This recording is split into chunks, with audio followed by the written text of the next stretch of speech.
Chief secretary സ്ഥാനത്ത് നിന്ന് പടിയിറങ്ങിപ്പോയ ശാരദാ മുരളീധരൻ അവർ ഒടുവിൽ ഒപ്പം ജോലി ചെയ്ത പിണറായി വിജയൻ എന്ന മുഖ്യമന്ത്രിയെക്കുറിച്ച് റിപ്പോർട്ടർ ചാനൽ രാവിലെ ലൈവിൽ ചില കാര്യങ്ങൾ പറഞ്ഞു. ഒരു ഭരണാധികാരി എന്നുള്ള നിലയ്ക്ക് മുഖ്യമന്ത്രി പിണറായി വിജയൻ എന്താണെന്ന്, കേരളത്തിലെ ചില ഇടതുവിരുദ്ധ മാപ്രകൾ സൃഷ്ടിക്കുന്നതിനപ്പുറം യാഥാർത്ഥ്യം എന്തെന്ന് ആ വാക്കുകൾ തെളിയിക്കുന്നുണ്ട്.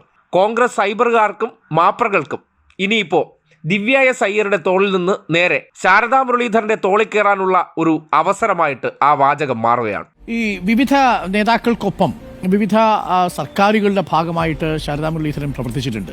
അതിൽ ഏറ്റവും ഒടുവിൽ വിരമിക്കുന്നതാവട്ടെ പിണറായി വിജയൻ സർക്കാരിൻ്റെ 2ാം ടൈമിലെ ചീഫ് സെക്രട്ടറി ആയിട്ടാണ്. ഏറെക്കാലം ഡോക്ടർ വി വേണുവിന് ശേഷം ശാരദാ മുരളീധരൻ ഉണ്ടായിരുന്നു. ശ്രദ്ധേയമായ പദ്ധതികൾ, നേരത്തെയുള്ള യാത്ര കഴിഞ്ഞതിന് ശേഷമുള്ള സമയത്താണ് മാം വരുന്നത്, ഈ നവകേരള യാത്രയൊക്കെ കഴിഞ്ഞിട്ട്.